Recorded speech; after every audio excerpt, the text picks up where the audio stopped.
Olá a todos, eu sou Clarissa Oliveira, editora do Broadcast Político. Estou aqui hoje com a nossa editora executiva de Brasília, Silvia Araújo, gravando aqui no estúdio da TV Estadão em São Paulo. E a gente recebe o ex-ministro Ciro Gomes, que foi candidato à presidência pelo PDT.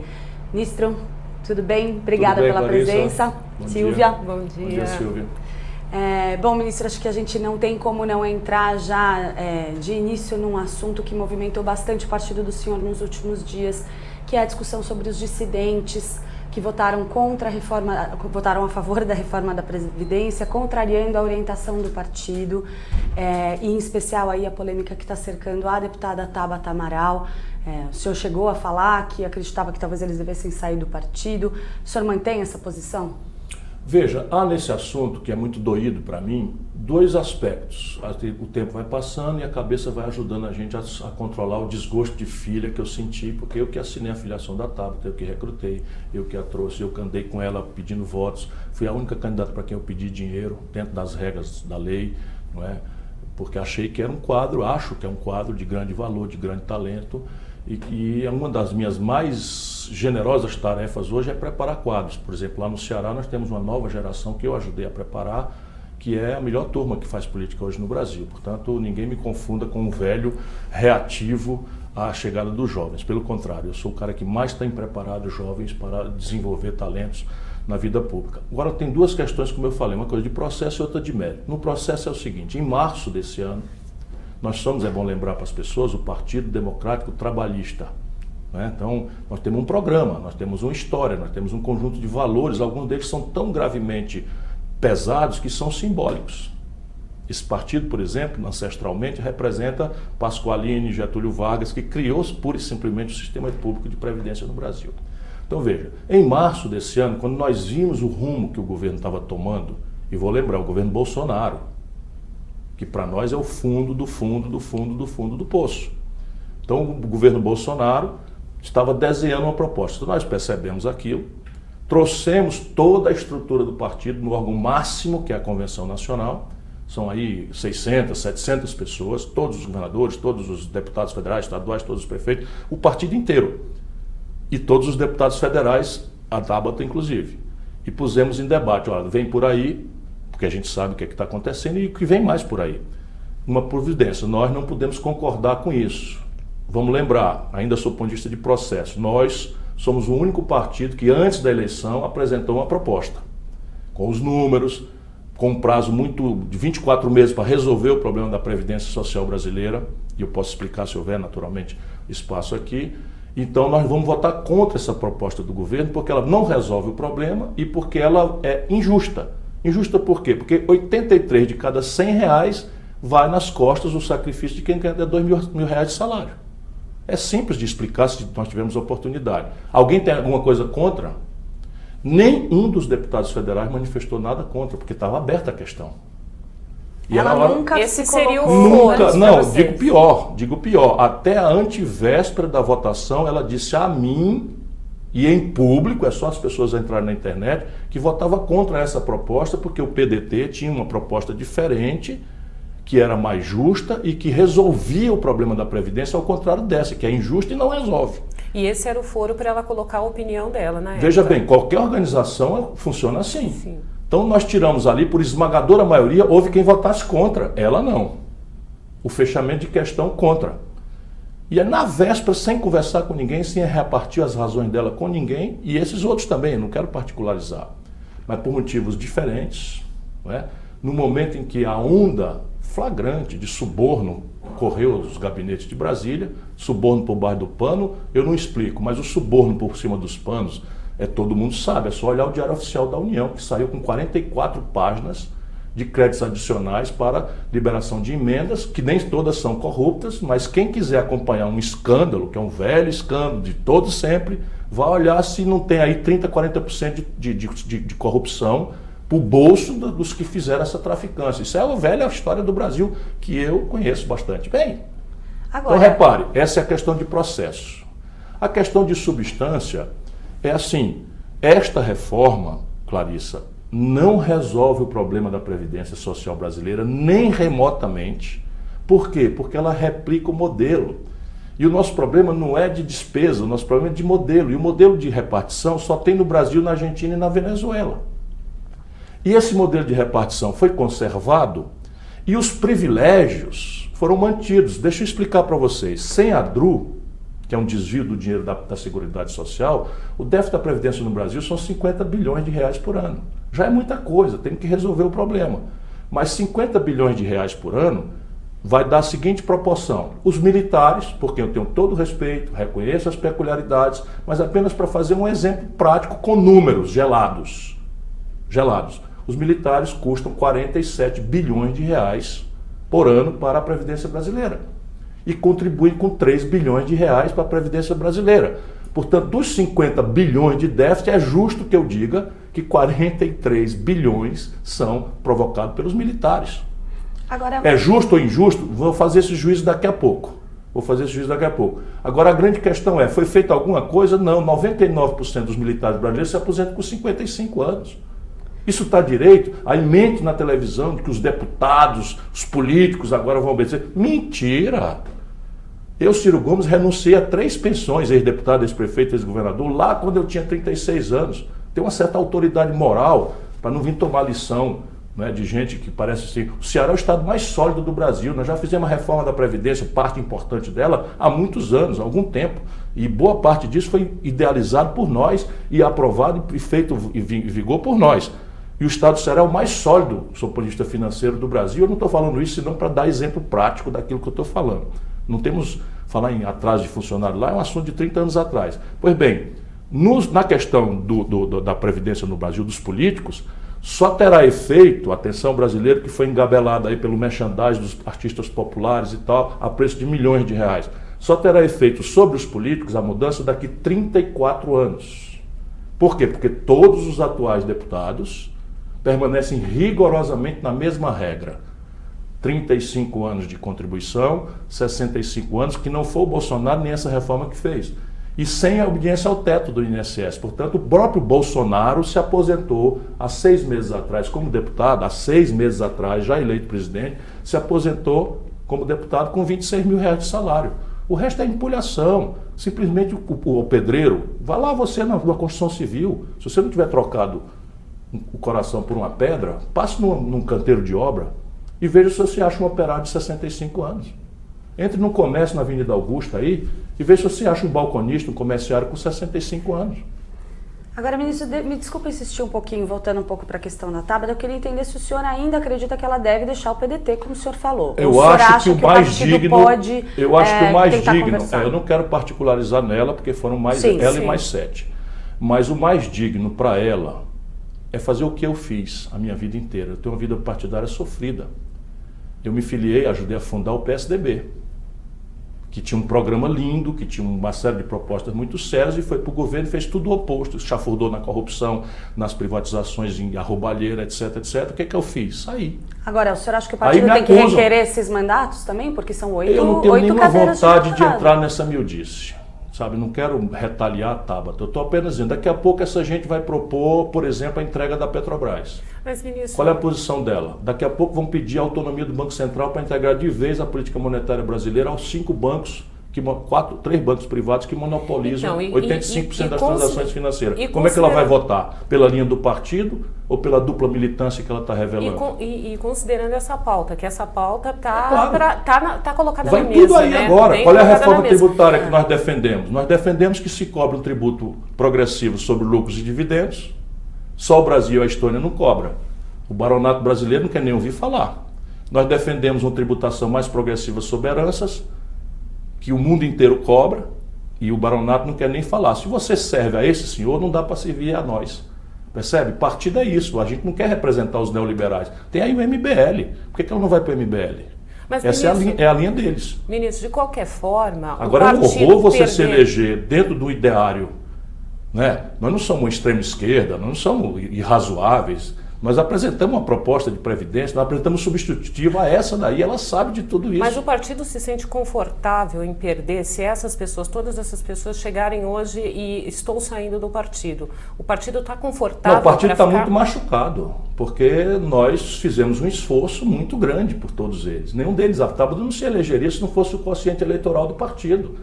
A Tabata recebeu um pedaço do fundo partidário, um pedaço bem expressivo do fundo partidário. Eu botei a Tabata debaixo do braço, subi favela, andei pedindo votos, não sei o que e tal. Então todos nós estamos muito machucados. A decisão agora Vai são ser desses assim. deputados do partido ou colegiada? Não, vai ser colegiada e assegurado a presunção de inocência, a ampla defesa e o contraditório, que é o que se faz civilizadamente. Então, paixões à parte, vai ser assim. Quarta-feira a Executiva Nacional se reúne, vai processar dezenas de representações pedindo de forma agressiva, não é? Ali a palavra traidor é a mais recorrente, eu não gosto disso. Na minha frente eu peço que não façam isso, porque não é nada pessoal.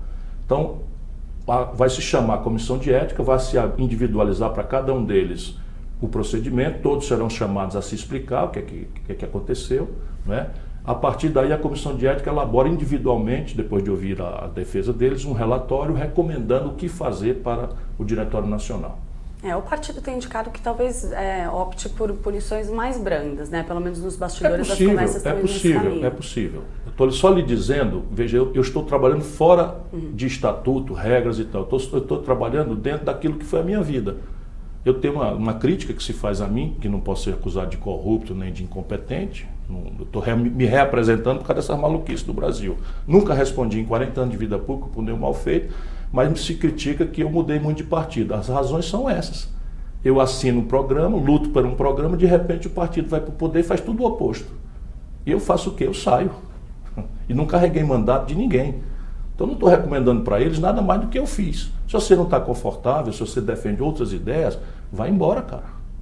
Não fica dentro do partido enganando teus companheiros, usando teus companheiros quando convém, fingindo que é a favor de uma agenda progressista para se eleger e votar contra o povo, votar contra os pobres, contra o interesse nacional quando é chamado a votar.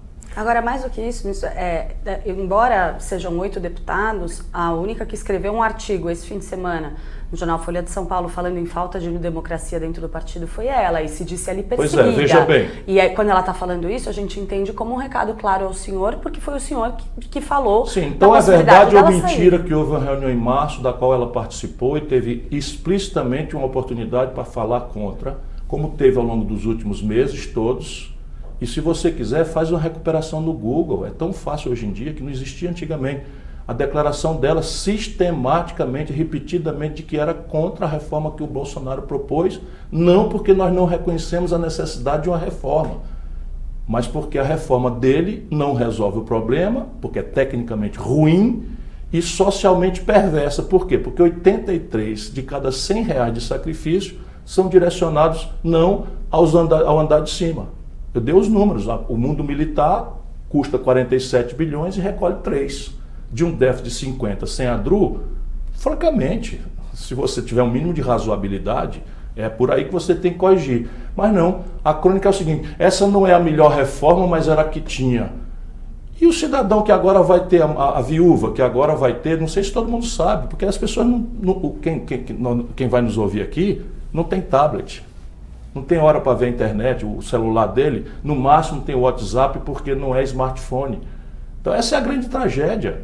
Quer dizer, quem está me ouvindo aqui não leu 66 páginas. Sabe por que nós conseguimos a oposição? Existe para isso.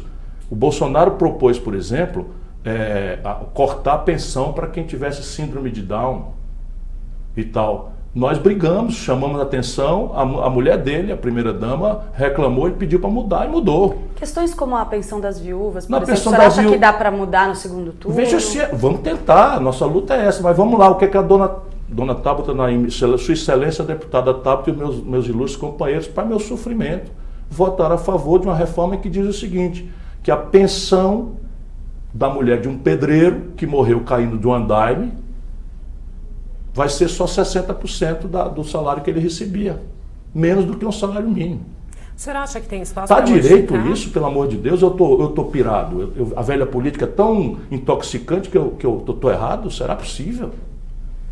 Dá para modificar alguma coisa no segundo turno? Ou já está encaminhada pelos números que foram colocados ali no... A derrota foi acachapante. É preciso que a gente tenha humildade. No dia seguinte o país amanheceu normal.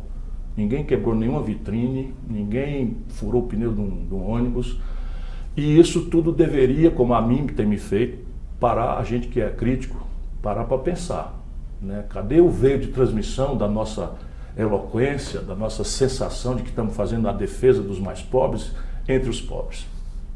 Então não dá só para dizer que o pobre não tem um smartphone, como eu falei aqui, porque de alguma forma todo mundo sabe que está sendo mexido. E eu estou entendendo mais ou menos o que é. É que a população brasileira está tão machucada que se predispôs a quem propõe mudança. E a mudança aqui não é reflexiva. Eu com muito respeito a vocês duas que estão na minha frente, eu desafio que o Gilberto de Menstein tenha parado, como eu, para ler as 66 páginas da reforma da Previdência. Porque eu sou obrigado funcionalmente a ler. Ele não é. Então ele percebe superficialmente de forma correta, como eu, que há uma necessidade de reformar a Previdência, e manda bala na defesa disso. O Josias de Souza, jornalista respeitabilíssimo, duvido que ele tenha parado para ler as 66 páginas, para saber, por exemplo, que na primeira proposta do Bolsonaro estava lá a providência chavista, venezuelana, no pior acepção do termo, de reduzir a idade máxima de aposentadoria dos ministros do Supremo de 75 para 70, que daria ao Bolsonaro o direito de nomear a maioria do Supremo Tribunal Federal assim, ó. Pois bem, foi a gente brigando, gritando, esperneando, denunciando, que o relatório derrubou. Tinha lá um regime de capitalização sem precedente no planeta Terra, a não ser no Chile, que já está corrigindo, de criar um regime de capitalização sem contribuição patronal. Espera um pouco, se tem um desequilíbrio na conta da Previdência, como é que eu vou consertar a Previdência tirando a metade da receita? Nós brigamos, esperneamos, que é nosso papel, procuramos esclarecer, caiu, né? Agora, na substância, é ruim, porque ela não resolve. Deixa eu explicar para vocês, vai ser a maior ressaca política da história. Sabe qual é o efeito fiscal no curto prazo? O que eu falo no curto prazo é 3, 4, 5 anos? Nenhum. Sabe qual é o efeito em animação da atividade econômica brasileira? É negativo.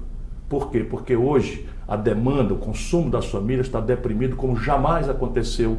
E esta reforma, por exemplo, eminente deputada Tabata Amaral e colegas que acharam que estavam fazendo talvez o bem ao país, ela corta 13% do valor médio das aposentadorias por um passo. Qual é o passo? Em vez de calcular a aposentadoria das pessoas com os 80% maiores salários, como é a lei hoje, passa a calcular pelos 100%. Ou seja, o valor do salário que vocês recebiam como estagiária passa a contar como média. Só que vocês já há muito tempo, da classe média, eu também, não queremos saber de INSS, nós estamos tudo nos virando para conseguir um plano de previdência privada. E esse é o corte que está acontecendo no Brasil. O povão se ferra porque a classe média escolarizada e tal já não está mais interessada no assunto. E o que vai acontecer é uma brutal evasão do restinho de classe média que está no serviço público, por exemplo, vai abandonar.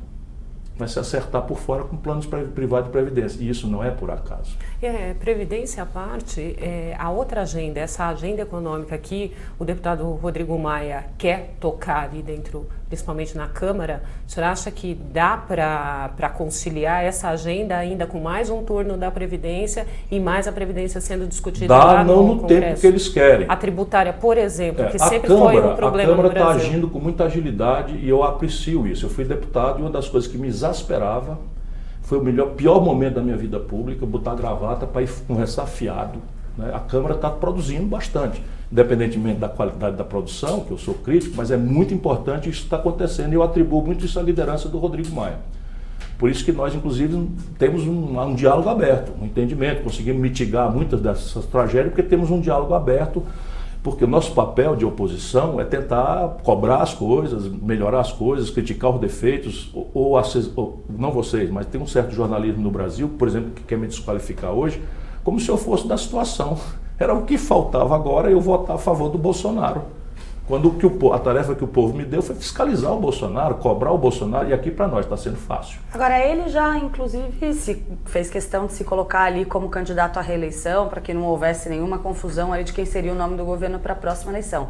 O senhor já se coloca como a alternativa à oposição ao Bolsonaro para a próxima eleição? Como que está sendo esse trabalho dentro do PDT? Com a experiência que eu tenho, eu vou dizer aqui a vocês, isso vai ficar documentado. O Brasil vai passar por tanta confusão, por tanto desmantelo, por tanta frustração, que haverá aí uma convulsão política muito forte. Eu espero que isso não descambe para a violência pura e simples, porque as energias estão se acumulando para isso. O tecido nacional está sendo... Porque na medida em que a população... Imagina um jovem da periferia de São Paulo, Qual é a expectativa de pertencimento que ele tem nessa ficção que está se transformando esse negócio chamado Brasil?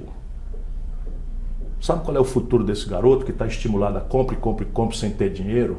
A morte ou a cadeia.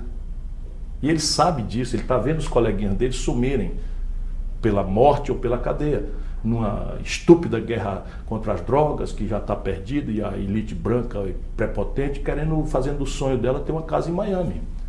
Então isso está por aí para acontecer. Então a minha compulsão é continuar fazendo o que eu sempre fiz a vida inteira, cumprindo a minha obrigação. Se isso vai virar ou não a candidatura, é evidente que eu não vou andar mentindo, já fui candidato 3 vezes.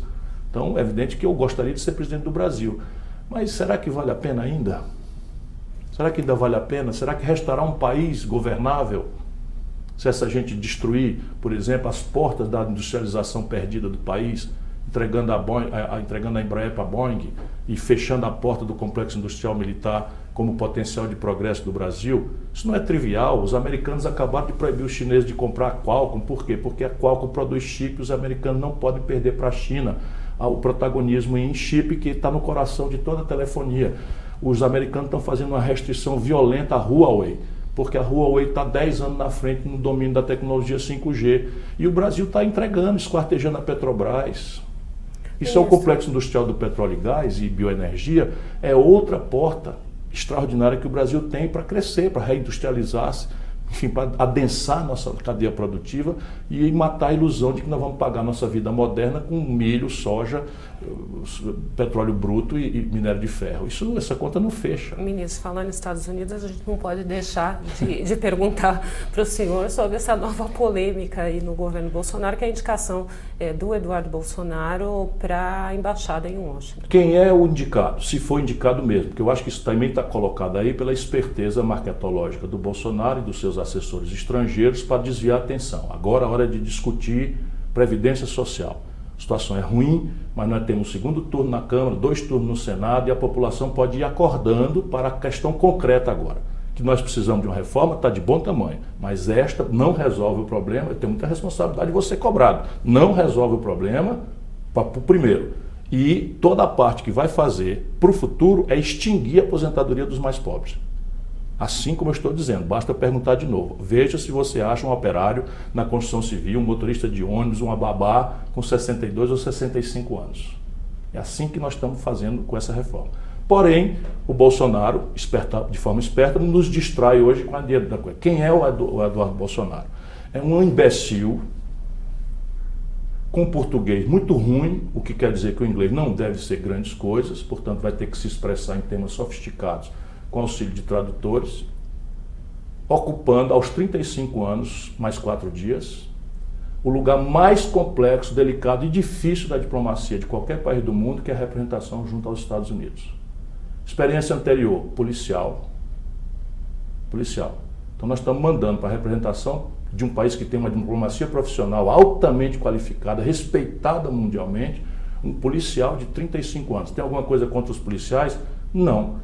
Eu, por exemplo, amo os malabaristas. Eu acho que eu não consigo entender como é que alguém consegue fazer com tal velocidade aqueles prodígios do malabarista. Mas eu não entrego meu filho para fazer uma operação de apendicite para o malabarista. Mas, ministro, o senhor é um parlamentar qualificado como o senhor entende como funciona ali tanto a Câmara quanto o Senado. Em levando a cabo essa indicação, se é que o Bolsonaro vai levar, passa no Senado? Veja, há um mérito e há o dejeto nas coisas. No mérito, ele vai ser sabatinado. Por quê? Porque a engenharia institucional faz com que haja um filtro, não é, em que uma indicação do presidente vá para a representação mais nobre, mais qualificada, teoricamente, da Federação Brasileira, os pró-homens da nação. Pró-homens é uma expressão que pouco feminista, e as pró-mulheres, se existir, da nação. Eles vão ter que perguntar a esse camarada qual é a proficiência dele em inglês em assuntos, vamos dizer, complexos, qual é a opinião dele sobre os conflitos globais e o posicionamento do Brasil, porque a gente tem que orientar nossa posição, qual é a posição dele em matéria de comércio exterior, em que os americanos, por exemplo, estão fazendo com que o Brasil deixe 1/3 da nossa capacidade de produção de óleo diesel, gasolina, etc., para importar dos americanos. Está ouvindo o que eu estou dizendo? Um terço da capacidade de refino da Petrobras estão parados hoje, a refinaria de Duque de Caxias está enferrujando. E nós estamos, ao invés de produzir gasolina em real, dando emprego para o nosso povo, nós estamos comprando mais de 210 milhões de barris de gasolina, de óleo diesel, de gás de cozinha dos americanos, em dólar. Qual é a opinião dele? É razoável que o Brasil entregue uma cota de importação de trigo subsidiado dos Estados Unidos de 750 mil toneladas sem nenhuma contrapartida? O Bolsonaro acabou de fazer isso. É razoável que o Brasil entregue uma fração do seu território a uma potência estrangeira, seja qual for, de maneira que nesta fração do território as autoridades brasileiras não podem entrar senão com autorização das autoridades americanas? É razoável que a gente violente um princípio da comunidade internacional de reciprocidade, em que a gente abre mão unilateralmente, sem nada em troca, do visto para os americanos visitarem o Brasil, enquanto crianças estão sendo separadas de brasileiros na migração ilegal para os Estados Unidos? Isso é a agenda desses 4 meses que o embaixador do Brasil vai ter que tratar com os norte-americanos. É razoável que você pegue um meganha, não, vou refrasear e pedir desculpa, agora foi preconceito, que você bote um policial que porta camiseta defendendo um torturador como o Brilhante Ustra, vai representar o Brasil numa agenda internacional em que os americanos têm um protagonismo central e nós temos que ter alguma influência nessa relação? Ora, paciência, isso transforma o Brasil numa república de banana de 5ª categoria. Ministro, nosso tempo já estourou um pouquinho, eu queria agradecer muito sua presença aqui, Silvia também. A gente segue acompanhando esses assuntos e você segue acompanhando tudo aqui no Broadcast Político. Obrigada, até mais.